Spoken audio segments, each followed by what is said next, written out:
mencari daerah yang lebih jauh, yaitu jalan dari Jayapura ke Wamena. Karena waktu itu kami belum punya fasilitas dakwah, akhirnya mau dan tidak mau jalan kaki dari Jayapura ke Wamena. Berapa lama? 3 bulan baru sampai. Ini pekerjaan bergengsi. Karena Rasulullah SAW melakukan itu dari Mekah ke Madinah dalam keadaan dikejar, air susah, makanan susah. Tapi kalau di negeri ini air berlimpah, makanan berlimpah, maka nggak ada alasan bahwa jauh. Kami coba untuk jalan kaki. Kami 20 orang jalan kaki di perjalanan 1 bulan. Teman-teman saya 19 orang, mereka kehabisan energi tenaga. Mereka bilang, Ustadz, kalau kita memaksa diri 3 bulan sampai ke Wamena belum berdakwah, kita sudah dibunuh oleh orang. Akhirnya kami pergi 1 bulan, kembali ke Jayapura 1 bulan, tidak ada dakwah. Bagaimana caranya bisa sampai ke Wamena? Saya mulai menggunakan siasa, yaitu saya ke kantor desa supaya nama kami semua diganti. Foto-foto kami, KTP-nya diganti nama, yang nama Abidin dengan nama Markus, yang nama Zainuddin dengan nama Wilhelmus, yang nama Abidin dengan nama Paulus, yang nama Fadlan dengan nama Leo. Agamanya dikasih kosong. Dengan cara ini baru kami bisa beli tiket pesawat misionaris. Begitu membawa nama Markus, akhirnya bisa dibeli. Kami beli tiket semuanya. Sesudah itu besok pagi kami akan terbang ke Jayapura. Malam harinya kami menyediakan modal dakwah berupa sabun mandi 7 karton, sampo 7 karton, odol 7 karton, sikat gigi 7 karton, dan pakaian layak pakai 7 karung. Mencoba untuk berdakwah di Wamena. Alhamdulillah 45 menit kemudian kami tiba di Wamena. Ketika kami sampai ke Wamena, kami disambut oleh saudara-saudara kami, tapi sayang mereka dalam keadaan telanjang. Mohon maaf, ini bukan porno. Mereka dalam keadaan seperti ini.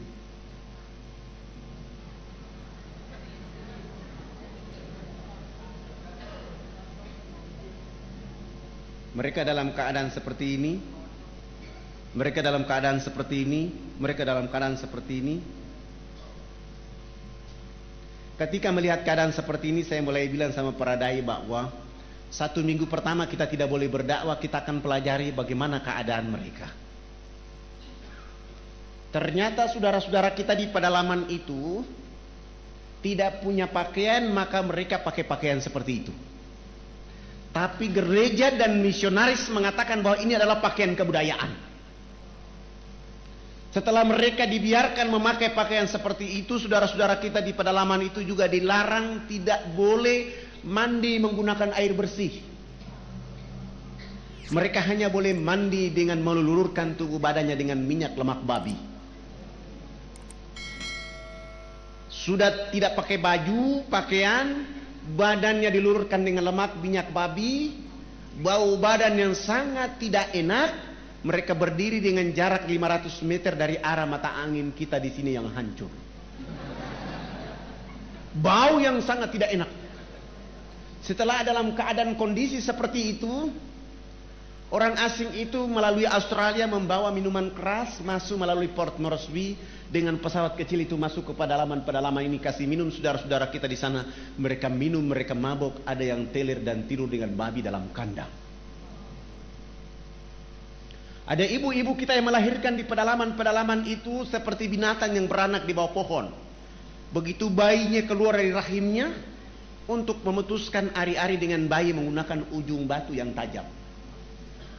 Sesudah itu ibu anak manusia itu dilarang menyusui anak kandungnya dengan air susu di sebelah kanan. Dia hanya boleh menyusui anak kandungnya dengan air susu di sebelah kiri. Air susu di sebelah kanan dipersembahkan untuk anak babi. Mohon maaf, ini juga bukan porno, ini sengaja saya tunjukkan. Babi di sebelah, anak kandungnya di sebelah kiri. Begitu kami menonton ini, melihat keadaan ini, kami 20 orang semua menangis, mencium bumi Allah, dan mengatakan kepada Allah, ini sungguh kita yang paling berdosa. Kenapa? Kita sudah merdeka bertahun-tahun, masih ada warga negara kita yang dibiarkan oleh orang lain di negeri ini dalam keadaan seperti itu. Saya bilang sama teman-teman, ini tidak ada cara lain, tidak ada peraturan lain kecuali dakwah dengan Islam. Bagaimana cara berdakwah? Menurut Allah dalam surat An-Nahl ayat 125. Surat 16 ayat 125. Serulah manusia ke jalan agama Tuhanmu dengan hikmah, arif, bijaksana. Berdialog dengan mereka pun dengan arif dan bijaksana. Kepada siapa Allah beri petunjuk, kepada siapa Allah sesatkan. Saya mentadaburi ayat ini dengan menggunakan sabun mandi. Minggu kedua hari pertama, saya mulai mengajak kepala suku besarnya, kami bawa dia ke sungai. Begitu sampai ke sungai, saya bilang, Bapak ikut kami loncat masuk ke dalam sungai. Kami 20 orang ditambah kepala suku bersama-sama jebur masuk dalam sungai.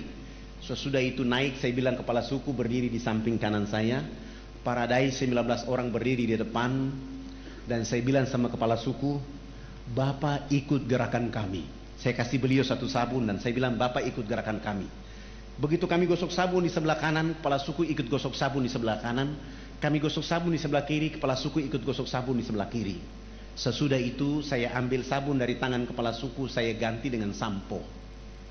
Rambut kami orang Irian itu kalau belum kena air dengan sampo itu rambut tenang-tenang saja. Begitu kepala suku dia siram sampo, satu botol kecil di atas rambutnya, dia keramas, rambut keribu keriting itu dia mekar kayak bunga yang berkembang.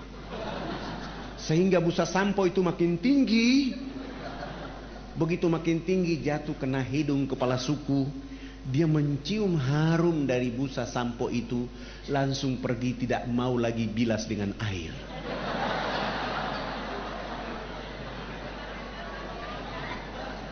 Begitu dia jalan, para dai mengatakan, Bapak kepala suku, harus disiram dengan air.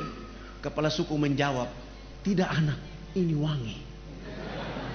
Rupanya selama hidupnya baru pertama mencium bau harum. Kepala suku ini 6 hari berturut-turut mandi tidak pernah bilas dengan air. Di hari ke-6 beliau ikut kami datang mandi jebur dalam sungai. Sesudah itu naik, beliau gosok sabun, gosok sampo, dia pakai koteka kayak tadi, berjalan kayak kuntilanak yang berjalan. Kena matahari, busa sabun itu kering di badan, busa sampo kering di rambut. Kepala suku langsung ke kebun bekerja seperti biasa seorang petani. Jam 2 siang dia pulang ke rumah. Pada saat pulang ke rumah Allah turunkan rahmat berupa hujan kena di tubuh badan. Busa sampo dan busa sabun yang tadi kering itu muncul kembali. Beliau gosok-gosok sampai hilang itu busa sampo dan sabun. Allah ganti dengan kesegaran jasmani. Kepala suku ini tiba di rumah, tidur dari jam 3 sore sampai jam 9 pagi hari berikutnya. Begitu pagi-pagi kami datang ke rumahnya jam 9 pagi, kepala suku langsung angkat bicara. Anak, mandi yang benar itu yang anak ajarkan. Bapak kemarin dimandikan oleh Tuhan Sang Pencipta sehingga Bapak tadi malam tidur menjadi enak. Selama ini Bapak belum pernah tidur enak seperti tadi malam. Oh, bagaimana kalau pagi ini Bapak ikut mandi? Beliau dengan senang hati ikut kami ke sungai. Hari itu baru mandi dan resmi bilas. Naik tidur dari jam 9 pagi sampai jam 3 sore hari itu. Begitu dia bangun tidur, di sana ada kecerdasan, di sana ada pencerahan. Dia mulai kampanye kepada 28 titik adat beliau. Besok pagi yang berkumpul di lapangan dekat sungai itu sebanyak 3.712 orang. Laki, perempuan, tua, muda, besar, kecil untuk mengikuti materi mandi menggunakan sabun mandi yang kami bawa dari Jayapura. Begitu kami ajar dari jam 8 pagi sampai masuk waktu jam 12 siang belum tuntas karena orang saking banyak. Saya skorsing pelajaran mandi karena kami mau sholat duhur. Kami kalau di pedalaman Irian itu tidak bisa sholat di atas permukaan bumi karena babi sangat banyak.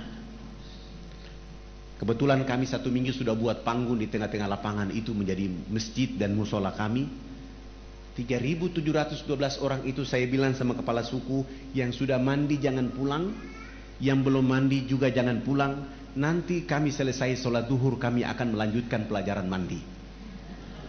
Mereka 3.712 orang itu mereka dulu di bawah panggung dan kami 20 orang naik di atas panggung. Salah satu dai dia qomat dan saya takbir. Allahu Akbar. 19 dai ini juga takbir Allahu Akbar. Begitu kami takbir, 3.712 orang itu mereka bangkit dari tempat duduknya, mereka tawaf dengan arah berjalan, arah jarum jam, tawaf keliling panggung sholat. Apa yang mereka lakukan? Mereka berputar keliling panggung sholat dengan berlawanan arah jarum jam seakan-akan orang lagi tawaf di Ka'bah. Mereka perhatikan gerakan-gerakan sholat duhur yang kami lakukan. Begitu saya salam ke kanan, Assalamualaikum warahmatullahi, Assalamualaikum warahmatullahi. Kepala suku besar itu langsung loncat naik di atas panggung dan mengajukan beberapa pertanyaan. Anak, kenapa anak dengan teman-teman berdiri dan angkat tangan dan mulutnya bicara-bicara? Itu maksudnya apa? Saya bilang subhanallah, baru mandi cerdas begini. Bagaimana saya bisa mampu menjawab pertanyaan itu? Hampir saya tidak sanggup. Tapi tiba-tiba ada ilham dari Allah untuk saya menjawab. Saya bilang sama kepala suku dan masyarakat, Bapak kepala suku dan masyarakat dan mama-mama yang ada di sini, kami di atas panggung ini agama kami Islam. Dalam agama kami diperintahkan Tuhan Allah Sang Pencipta dalam satu hari 5 kali menghadapnya di saat dan waktu yang ditentukan. Tadi kami berdiri mengangkat tangan itu artinya kami menyerahkan sepenuhnya kehidupan, diri, jiwa raga kami kepada Tuhan Allah. Yang kami bicara-bicara itu adalah Allah Maha Besar, sementara kehidupan kami dan diri serta jiwa raga kami sangat kecil sehingga tangan kiri kami malu menutup dada kami, tangan kanan kami pun malu menutup tangan kiri dan dada yang penuh dengan kehinaan. Kami menyerahkan sepenuhnya jiwa raga kami kepada Tuhan Allah. Kepala suku langsung mengatakan, ini agama yang benar. Menurut Bapak kami sudah Islam. Tapi kenapa sesudah itu anak dengan teman-teman bongkok badan?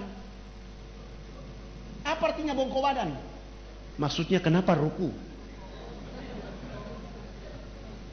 Saya menjelaskan, kami bongkok badan itu supaya kami bisa melihat di bumi itu ada batu, pasir, tanah, air, hewan, tumbuhan. Semua itu fasilitas dari Tuhan Allah kepada manusia. Dipelihara, dilindungi, dinikmati oleh karena nanti untuk manusia berikutnya. Ini agama yang benar. Menurut Bapak kami sudah Islam. Tapi kenapa sesudah itu anak dengan teman-teman tunduk mencium papan? Apalagi artinya tunduk mencium papan? Kenapa sujud? Saya menjelaskan, kami tunduk mencium papan itu pertanda kami menangis kepada Tuhan Allah atas kejahatan, maksiat, dosa yang kami lakukan di bumi. Kenapa kami lakukan itu Bapak kepala suku dan mama-mama? Karena sebentar kami mati nanti, kulit, daging, darah, tulang akan dilebur menjadi tanah. Sebelum dilebur menjadi tanah, kami menyatukan telapak tangan, kepala, lutut dan kaki untuk menangis meminta ampun kepada Dia, Allah yang Maha Tinggi. Ini agama yang benar. Menurut Bapak kami sudah Islam.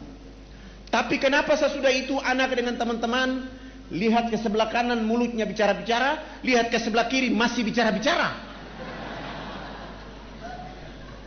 Saya jawab lagi, kalau tadi kami mengangkat tangan adalah menyerahkan sepenuhnya jiwa raga dan kehidupan kami, sesudah itu kami bongkok badan untuk melihat fasilitas yang diberikan oleh Allah. Setelah itu minta ampun. Selesai minta ampun, kami lihat ke sebelah kanan. Kalau belum ada orang yang tahu mandi, tugas kami mengajarkan mereka bisa tahu mandi. Melihat ke sebelah kanan, kalau belum ada orang yang tahu berpakaian, tugas kami mencari pakaian untuk menutup badannya. Ada yang lapar, tugas kami mencari makan. Ada yang sakit, tugas kami mencari obat. Sesudah itu melihat ke sebelah kiri, kalau belum ada orang di bumi ini yang mengenal Allah dan Rasulnya, tugas kami datang memperkenalkan Allah dan Rasulnya kepada mereka. Begitu mendengar penjelasan saya, kepala suku besar langsung mengatakan kepada kami 20 orang, kalau begitu kami tidak boleh duduk di atas panggung sholat itu. Kami turun duduk di bawah menemani 3.712 orang.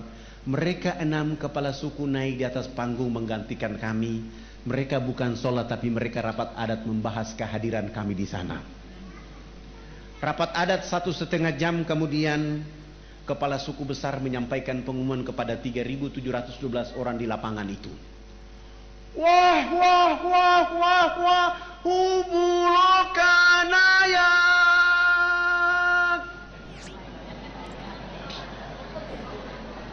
Saya kasih contoh kepala suku, seakan-akan saya kepala suku, Bapak Ibu 3.712 orang. Karena saya ini orang fak-fak, saya tidak tahu bahasa Wamena. Karena bahasa yang ada di Irian itu ada 324 bahasa.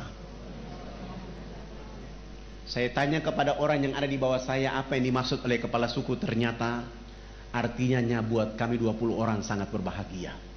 Hari ini kita senang, hari ini kita gembira karena anak-anak ini sudah datang di tempat kita mengajarkan agama yang benar. Dalam rapat adat kami mengatakan bahwa kita yang ada di lapangan ini harus mengikuti agama yang mereka ajarkan. Kami 20 orang langsung sujud syukur dan menangis berterima kasih kepada Allah Subhanahu wa taala. Terima kasih Allah ya Rabb. Kami belum menyebut namamu ke dalam dada mereka. Kami belum mengajarkan nama kekasih Muhammad ke dalam hati mereka. Kami hanya bawa rizkimu berupa sabun, odol, sikat gigi ya Allah ya Rabb. Lalu kami tidak sanggup berhadapan dengan 3.712 orang itu karena mereka dalam keadaan telanjang, dalam keadaan bau badan, dalam keadaan bodoh, dalam keadaan miskin, tetapi mereka mampu mengatakan kepada Allah dan Rasulnya, asyhadu an la ilaha illallah wa asyhadu anna Muhammad Rasulullah. Ya Allah, mereka dalam keadaan miskin, telanjang, bodoh di bumimu. Dakwamu tiba di tengah-tengah kehidupan mereka. Mereka menyebut namamu. Pelihara dakwah ini, jaga dakwah ini, lindungi dakwah ini agar semua orang di negeri akan menyebut namamu dan nama Rasul Muhammad SAW.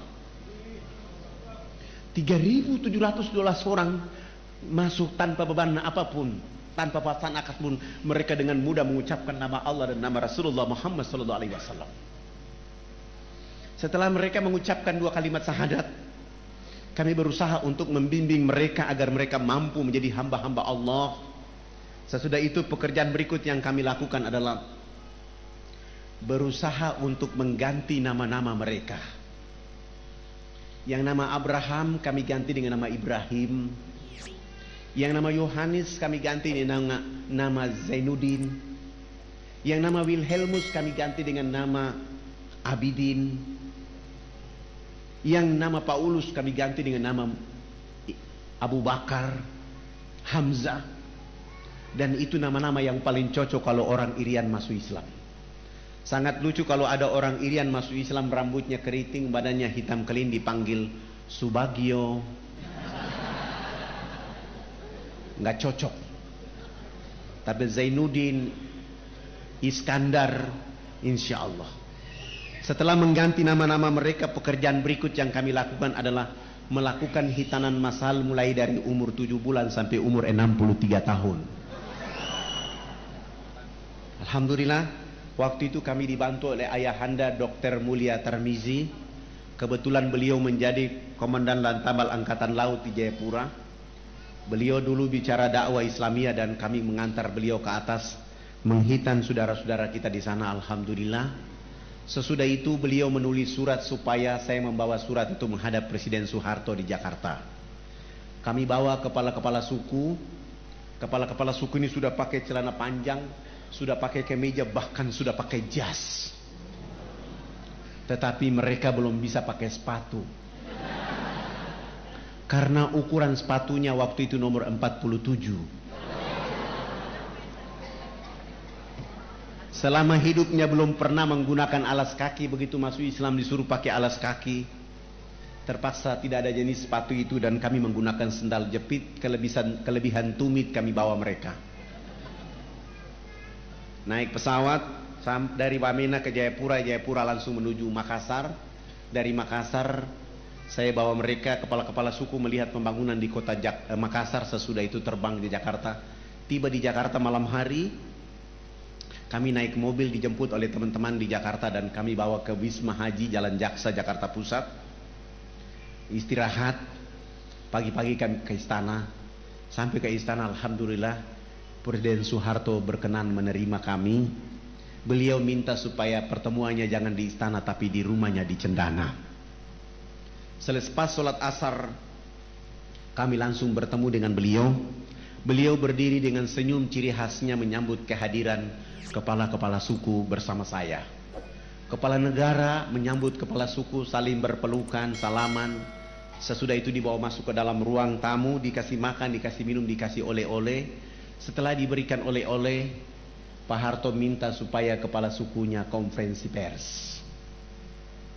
Lalu kepala suku angkat bicara waktu itu. Bapak tidak pantas jadi presiden. Presiden macam apa hanya bangun Makassar, presiden macam apa hanya bangun Jakarta. Pemilu nanti saya akan bicara supaya tidak boleh lagi dipilih Haji Muhammad Soeharto jadi presiden. Kepala suku ini bicara berapi-api tapi pakai bahasa Wamena, Pak Harto juga tidak tahu.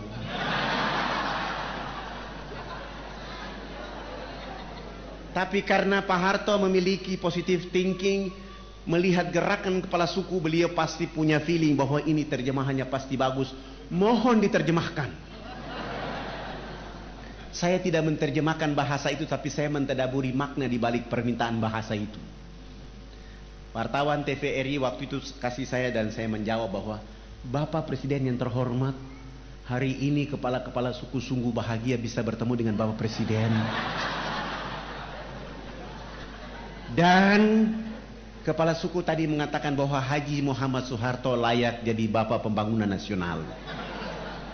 Dengan cara itu Pak Harto langsung menelpon Menteri Agama, kepala-kepala suku yang tadi datang itu diberangkatkan haji pada tahun itu juga. Dengan cara tadabur bahasa itu beliau menelpon Menteri Sosial, kami dibantu 417 unit rumah layak huni. Beliau juga menyumbang 1000 karung pakaian serba baru. Beliau juga menyumbang 600 karton sampo, 600 karton sabun, 600 karton odol sikat gigi, dan plus beliau menyumbang 28 masjid kepada 28 kampung yang masuk Islam. Dan beliau mengatakan dakwah Jakarta Wamena tidak boleh menggunakan kapal laut tapi menggunakan kapal pesawat Hercules dari Halim Perdana Kusuma. Alhamdulillah dengan kekuatan itu kami terus melakukan kekuatan dakwah dan bergeser. Setelah Wamena ini hidup, nanti kalau ada bapak-bapak ibu berkenan datang ke Wamena, jangan tinggal di kota Wamena tapi jalan kaki 175 km ke dalam. Kita akan mendengar suara-suara Islam di tengah-tengah hutan itu. Ada saudara-saudara dan anak-anak kita yang rambutnya keriting, badannya hitam kelin, tapi dia sanggup ajan di waktu duhur, asar, maghrib, isya, bahkan di waktu subuh. Terkadang kita tidak sanggup meneteskan air mata oleh karena di tengah-tengah hutan itu jauh dari khalayak ramai, tapi ada orang yang menyebut nama Allah, menyebut nama Rasulullah Muhammad SAW.